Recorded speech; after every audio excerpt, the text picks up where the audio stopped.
Like, I don't really know what to say about all this. Yeah, it's going to be one of those. Sorry, but I know we've had injuries.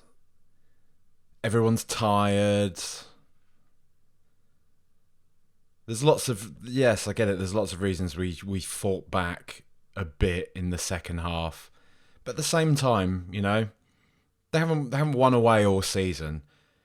I think they've lost two on the bounce. They look shocking. They look terrible. Why is it just us? Why does it always have to be us? And we can caveat it with all that stuff. There can always be a reason as to why we shrink in these type of games, particularly against Liverpool.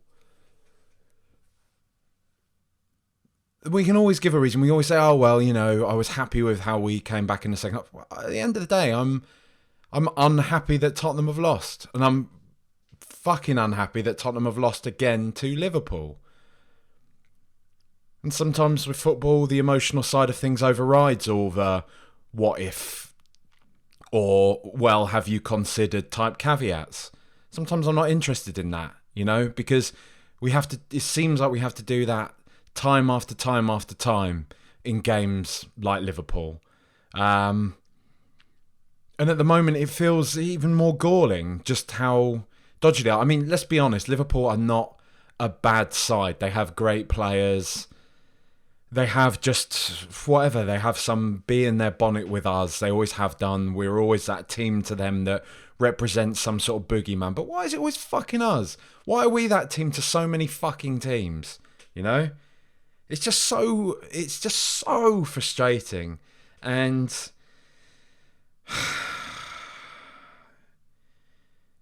the thing is, I've been in a funk this weekend with football, with all of it for the past few weeks, to be honest.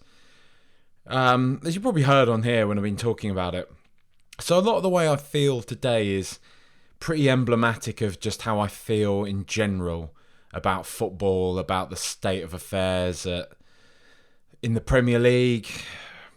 Not really so much at Tottenham now in this current state, but you can't help but see Newcastle doing what they're doing right now on the up. And, you've got these pathetic, squealing, lily-livered journalists that want to try their best to make out like this is some fairy tale success story, that Eddie Howe has turned this team's fortunes around. I was really disappointed to see even Tifo the other day did a let's see how Eddie Howe has turned this. Let's be under no false kind of narrative. The thing that has turned Newcastle around is that they have spent loads and loads and loads of fucking money. Eddie Howe might have them playing quite nicely for now. He loses a few games in a row, he's out the fucking door, and they bring in some big dog manager. They bring in a Zidane, they bring in a Conte, an Ancelotti, somebody like that. So just save me this fucking shit. And it's seeing Newcastle do that. It's seeing City just become this monster now, which, again, there's that dichotomy with City, isn't there? We on one hand, we love seeing them probably, hopefully, fingers crossed, be the team that will stop Arsenal from winning the title, even though I'm not fully convinced on that side of things. But I think that's less about City and more about just Arsenal with this maniac kind of momentum they've managed to build up. But, it's not good what City are doing to football. It's not good what Newcastle are doing to it. And the thing is, this shit is also tribal. Klopp spoke about it not so long ago, and it all just kind of got thrown back in his face. Oh, you've spent loads of money, you're at Liverpool. The usual kind of things. Hold that L ratio, whatever, But what are we supposed to say? It's... I think the thing that's just frustrating is seeing us with a manager who, whatever you think about him, whatever you think about his tactics, I get it. I never hide the fact that I'm not his biggest fan, but I don't think he's bad. I think he's an objectively good manager. And my irritance of him comes in that, I don't think he's flexible enough. He doesn't really kind of bend to the... He's not flexible enough with what he has at his disposal, He still wants them to play this way as if he's got a team of superstars in every position, like when he was at Chelsea. And he's just got squads filled with talent. And it feels like we're several windows away from that. And it adds to this frustration because we've got Kane's contract coming to an end. We've got Son, whatever is going on with his face and stuff at the moment, getting older. Seems to be on the decline, but who knows? Lloris on his way out. It just feels like we've got a lot of big money to spend to remain competitive. And Phil, friend of the show, when I was talking to him before this, we both kind of came to that point of, you don't want to be like this killjoy. You don't want to be ultra negative about it. But it feels like we're kind of just in the death throes of Tottenham being a really decent outfit, that we're probably going to drop down into this kind of fighting for 6th place kind of team. That's probably the reality of it. And it's just annoying to see us have nothing to show for it. After all that, after how close we got, after how brilliant we were, that team, I'm not getting into this fucking culture war about Pochettino and Conte. But the recency bias of forgetting how brilliant we were under Pochettino can get in the fucking bin. It wasn't fucking vibes and all this other shit that people throw at it. We were a genuinely spectacular team. We were one of the best teams in Europe. And we won nothing with that team. And it's just seeing the places, the competition for the places. Like Ben Haynes said it a couple of weeks ago when I had him on, that potentially we're going to have to drastically rethink the Newcastle timeline, how quickly they're up in the mix. I'm not 100% as to whether or not they'll be top 4 this year. But would you be, honestly speaking, if somebody asked me gut feel, would I be surprised? Would I be shocked if they were able to provide me? Fucking Biff Tannen jumps out the DeLorean now and hands me his sports almanac, and it says that Newcastle finished 3rd or 4th in the Premier League this season. I wouldn't be fucking aghast. I wouldn't be shocked, I'd place some bets on next year and everything like that, obviously, as well, if I had that almanac. But it's... I don't know. This isn't even about the Liverpool game. The Liverpool game's annoying, but at the same time, as I've said all week, this is what happens. It doesn't matter the form that Liverpool are in. It doesn't matter the form we're in. Liverpool just do this to us. It's just how it's always been. We sometimes get a result over them, but Liverpool are just that team. They just always do us. I think this Klopp regen of Liverpool hates us because we beat them 4-1 at Wembley at their lowest ebb. We rubbed it in, and we've become that kind of face on the dressing room. The picture pinned to the dressing room wall. That's what we are. And it's just what we are for so many clubs. And it's just tiresome, isn't it, man? It's just tiresome. Because, yeah, we did play all right in that second half. But, again, it's pretty poor in the first half. It's Conte's high risk. I can't piss and moan about it too much because we've reaped the rewards of it against Marseille just in the week, which was great. And we're all floating and stuff. But it still feels very high risk. I mean, I think we all know by now, right, that it is deliberate. Second half Tottenham Hotspur. And I just think against a side like Liverpool, it's going to be dangerous no matter what sort of form they're in. They're a team that's packed with talent. They've got a player like Mo Salah who, the thing is about Mo Salah is I would say he's having a season comparable to what Son's had this year.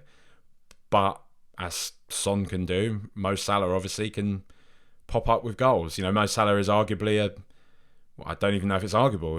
Son's an elite level player, but Mo Salah's probably a better player than Son.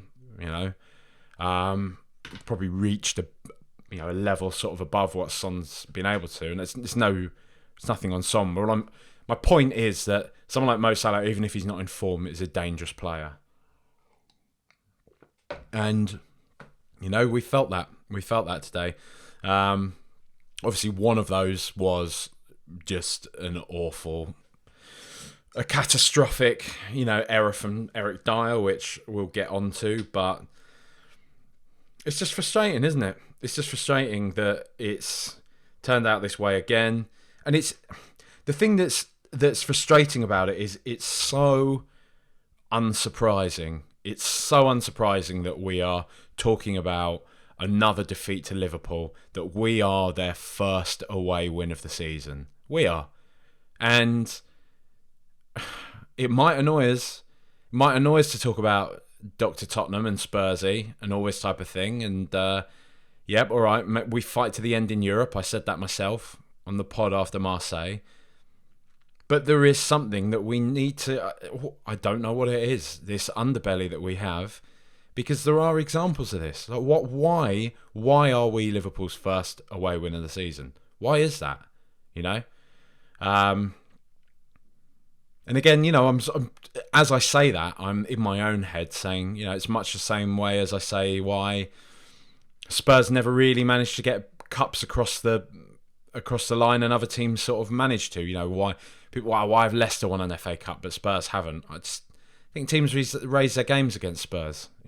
We said this about Manchester United the other week, that I think there is this feeling with the other top six, or the classic top six, whatever teams you want to call them, who do have this thing of whether they're in bad form, good form, or whatever, they use us as a bit of a yardstick of like, we've got to beat Tottenham. Come on, we can't be seen to be being overtaken by Tottenham, because I think we're always seen as the team that is the closest team to the established elite, the establishment clubs in the Premier League. Arsenal, Chelsea, Manchester United.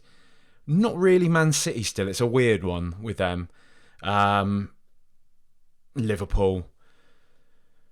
Especially those top four clubs, I still think they always use us as that, like I say, that yardstick, because we're always breathing down their necks. And I think to them, it gives them that sense of comfort. We might lose to Chelsea, but Chelsea win the league every now and again, or Arsenal. They're always kind of a big club in waiting, sleeping giant, United, blah, blah, blah.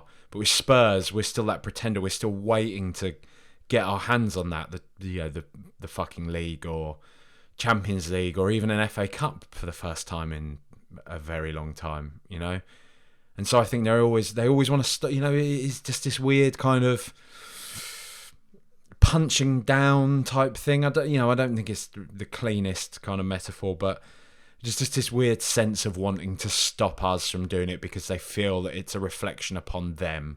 It's a reflection upon them if Tottenham overtake them. It's Tottenham, if they're the ones that lose to Tottenham, isn't Tottenham win something big, I think it does give these clubs an extra something or other. But again, the more I say that, I think, well, much does fucking somebody like Darwin Núñez know or care about Tottenham or the history of Tottenham, really? How much someone like Konate or Mo Salah before he joined Liverpool, any of these players, maybe they don't know, maybe they don't care. Fuck knows. We're always looking for answers.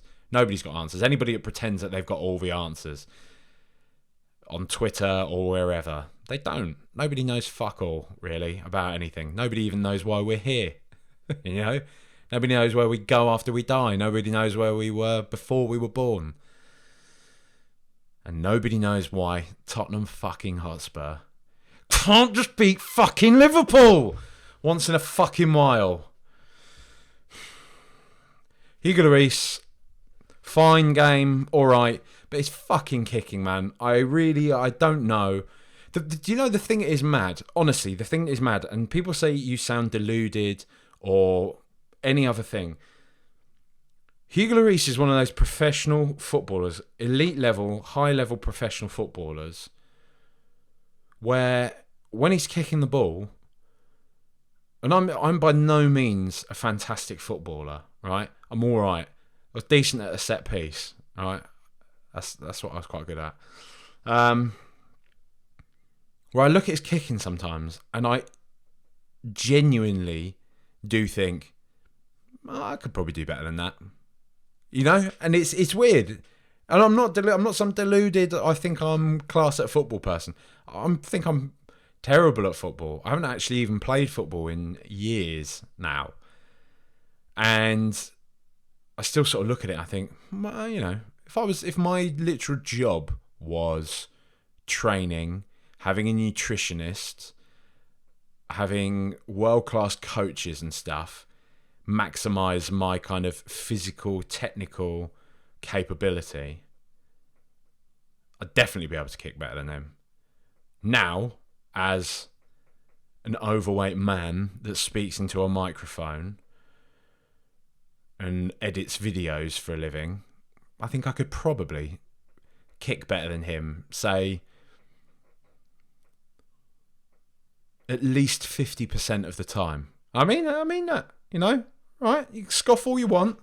We sat there doing something important, no doubt, right? Are you on a bus somewhere or something? Driving somewhere? I don't know. Mowing the lawn? No one's mowing the lawn at the moment. Actually, no, maybe it's not just a UK audience.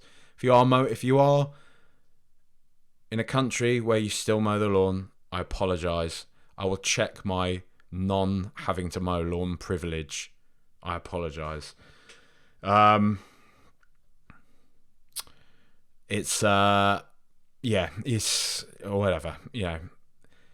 He's okay. His Neil Reese. I mean, he's good. He pulled off that good save from Darwin Núñez at the start, and a lot of Liverpool's sort of shooting was pretty flaccid in the second half. So I don't really think he had an awful lot to do. Don't really feel like he could have done miles better with the goals, to be honest. Salah's second goal was pretty disgusting finish, that. So I think he can be forgiven for that, really. That's on Eric Dyer, who we will get to. Yeah, I don't know. Ben Davies, decent performance, I thought. Pretty kind of typical Ben Davies performance. Pretty sort of strong in the challenge. Drove up the pitch well. Passed the ball about pretty nicely. Good performance. Don't really have much more to say about him than that. Clement Longley, yeah, fine. I think some of his passing was decent. I'm still not overly comfortable with him in the central centre-back role, but it's probably the best of it for now. Rather have that than Sanchez, I guess. No, not I guess, definitely. Do I want us to sign him? No, probably not. Do I want us to sign two really, really world-class centre-backs to replace both him and Eric Dyer? Yes, I think they are probably our priorities now. And I say this of Longley because I'm assuming it's going to cost us, let's say, 40 million euros to sign him on a permanent basis. Should we say? Let's say, all right, let's to be generous, say 30 million euros. 35, let's say, I'll meet you in the middle. 35 million euros to sign Longley permanently, right? I would hazard a guess that we can probably spend that money better elsewhere. Don't ask me where, but I would guess that we can, genuinely speaking. Because, I don't think he's all that. Eric Dyer, yeah, he has really, really fallen from grace now, hasn't he? What is it? What is it with a certain kind of group of these players that thinks they can just... I mean, maybe, it's not... Who do they think they are? It's nothing like that, is it? But just what is it about them that thinks that they can just show up for a bit of the season, They can show up for most of it. But, it doesn't really matter if they switch off for a few games or whatever. And it sounds harsh, it sounds ridiculous to say, but that's what it seems to be, because I don't think... I see people say Eric Dyer's a shit player and all this type of stuff. I don't think he is. I don't think he's a shit player. I just think he fucking switches off all the time. I think when Eric Dyer is playing well, he's a great and solid player, as we've seen for a large part of this season and the tail end of last season. But when Eric Dyer's not at it, when he's not at the races, he really fucking isn't at the races. Never rains, it pours. Are any other metaphors like that? Out of the frying pan into the fire. What am I supposed to say? He's He's not playing well at all. We got nobody else to play in his position. I definitely wouldn't want Dav Sanchez playing there. So what are we supposed to do? What are we supposed to say? I don't know. It's frustrating that's second. It's just apocalyptic, you know. For Liverpool's second, if we go in at halftime 1-0 up, 1-0 down even. Yeah, I mean, great if we're going 1-0 up, but going 1-0 down is definitely much more of a game on it. But come on, man, we all knew 2-0 down against Liverpool. We weren't coming back from that. You knew it. We knew it. Come on, be honest. Be honest. Even when we got that goal back, there was a bit of excitement for a while, but there's still always that feeling of like, we don't come back from 2-0 down against Liverpool. It's just bullshit, man. It's bullshit that there's still one of our senior players like him making fucking stupid errors like that. Stupid, what's he doing? You know, congrats on the engagement, by the way, Eric, you know. Still think you seem like a good bloke and everything, so if you are listening, congrats. But switch on, mate. Switch the fuck on. Come on. Can't be doing that shit anymore.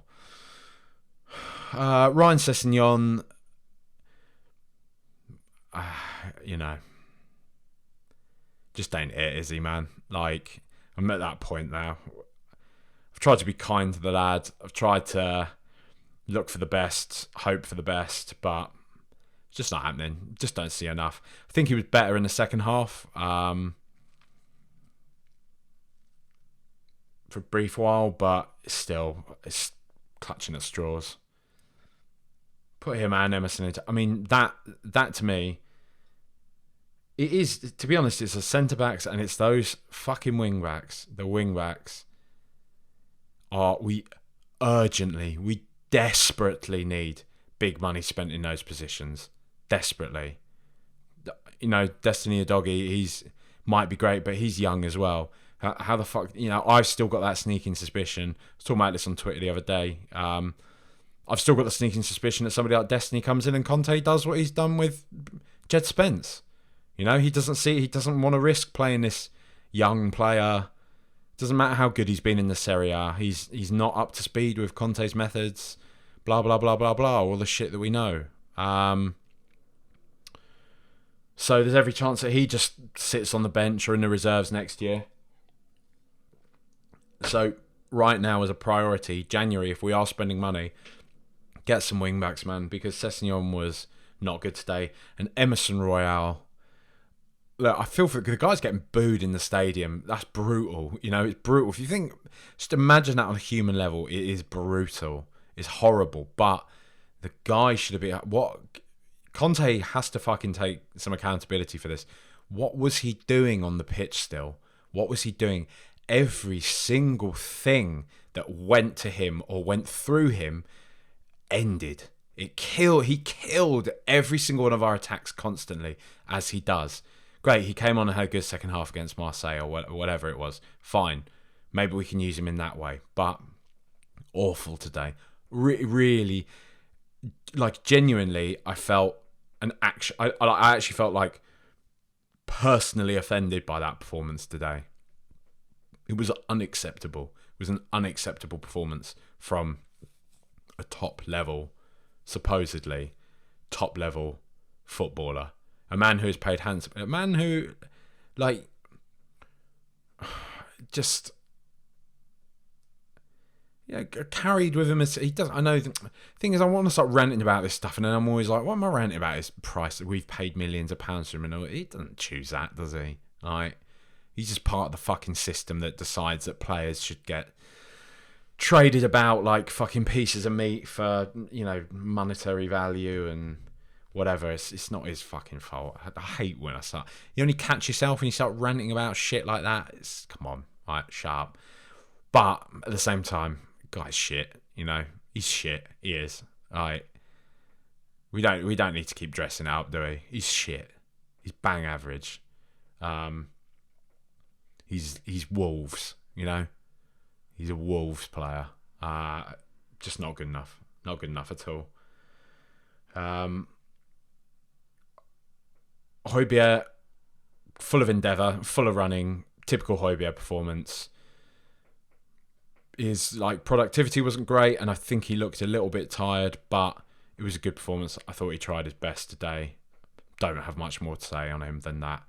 Yves Bissouma, I think we're starting to see the Yves Bissouma that we were hoping for. I thought he was brilliant today. I genuinely thought he was absolutely brilliant. He was brilliant against Marseille, and he was brilliant today. Looks like he's actually up to speed now. So all those kind of fears of maybe sort of he was a big fish in a small pond at Brighton, I'm kind of not quite there yet. And I'm not saying he's there yet. Maybe he kind of feels like he's in that place where there's going to be a few dodgy games probably to come.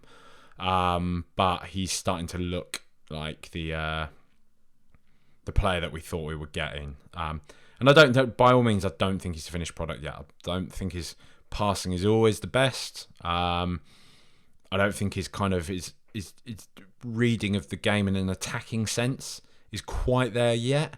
I don't think he's quite up to speed with sort of some of our more players like Kane, even players like Perisic. It's just not quite there yet.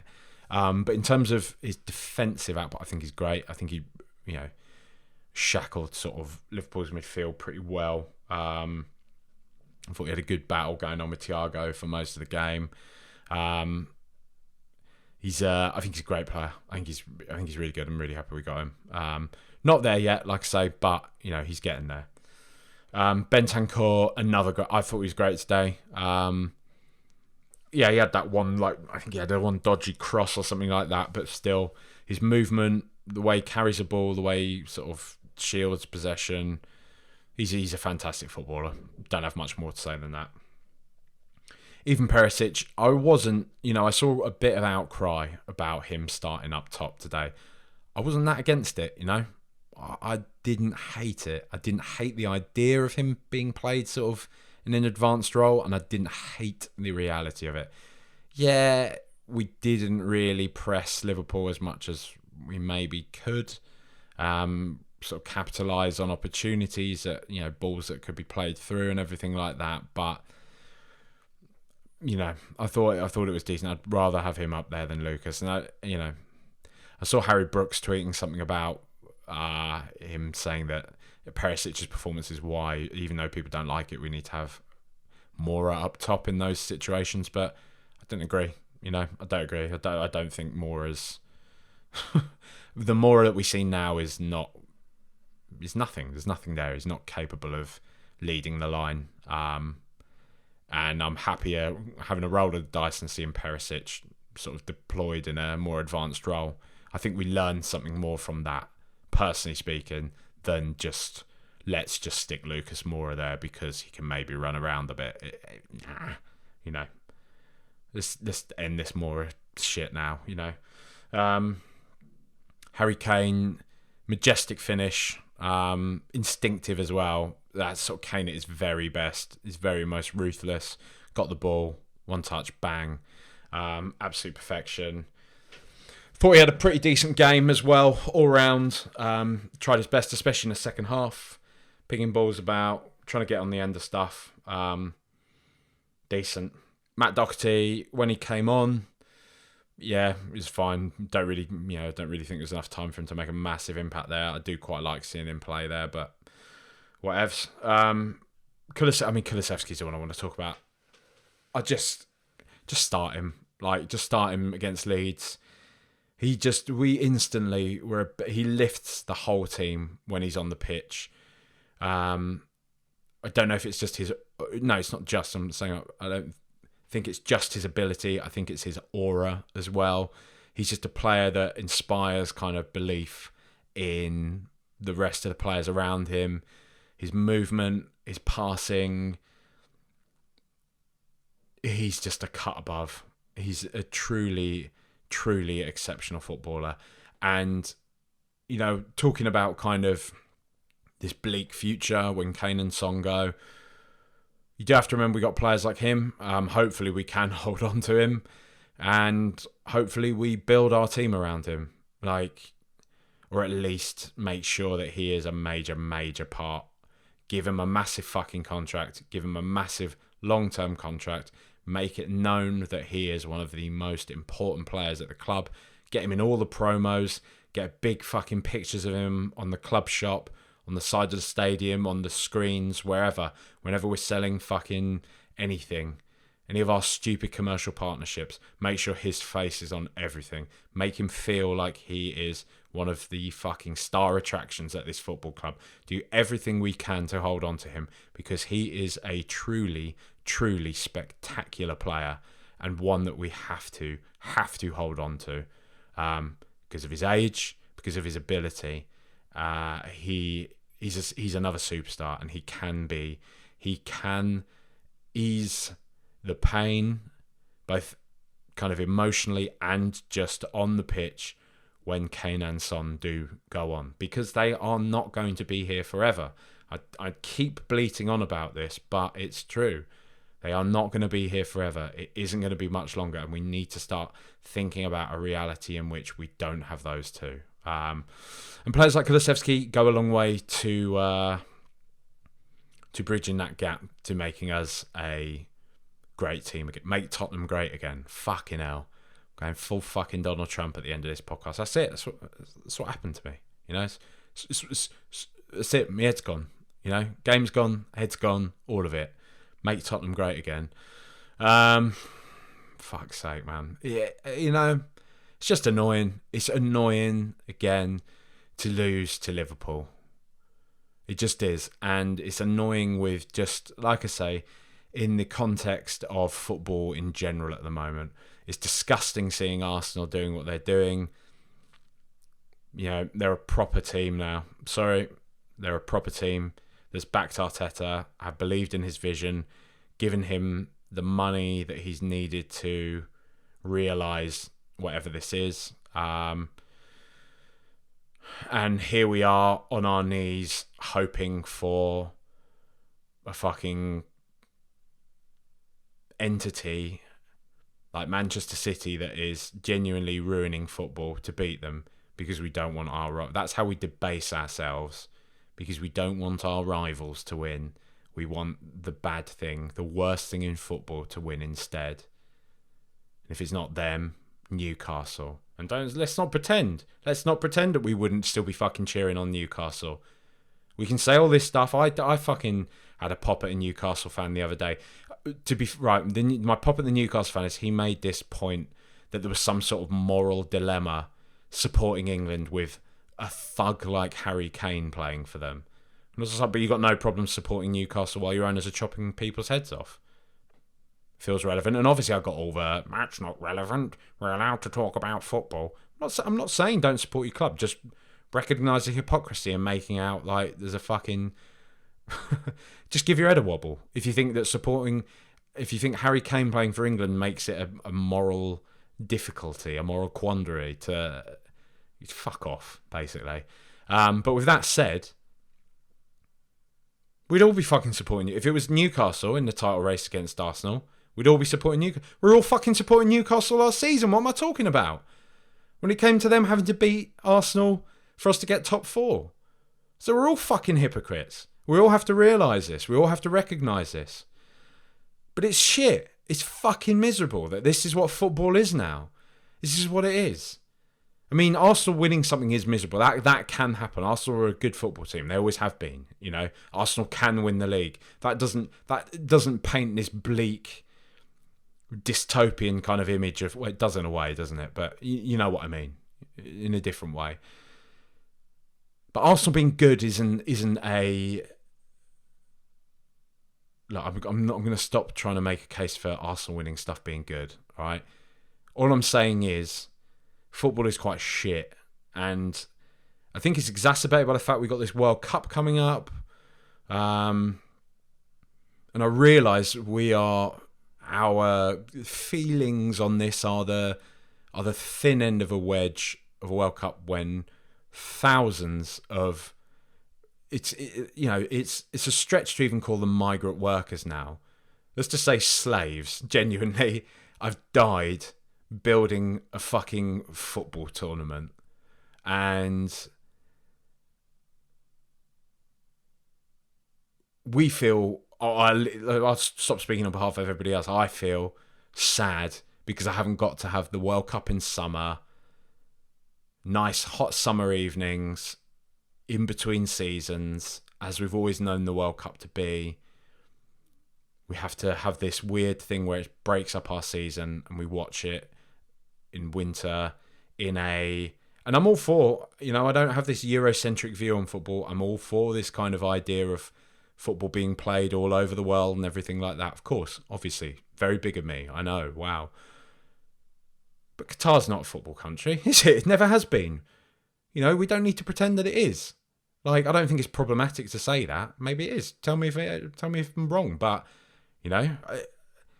we just have this thing that's going on right now that's surrounded by death, corruption, and misery, general misery, that makes it really hard to even get excited about it, And that feels unfair because we love football. It's a great distraction from all of those terrible things that have, everything's come home to roost, hasn't it, on this World Cup.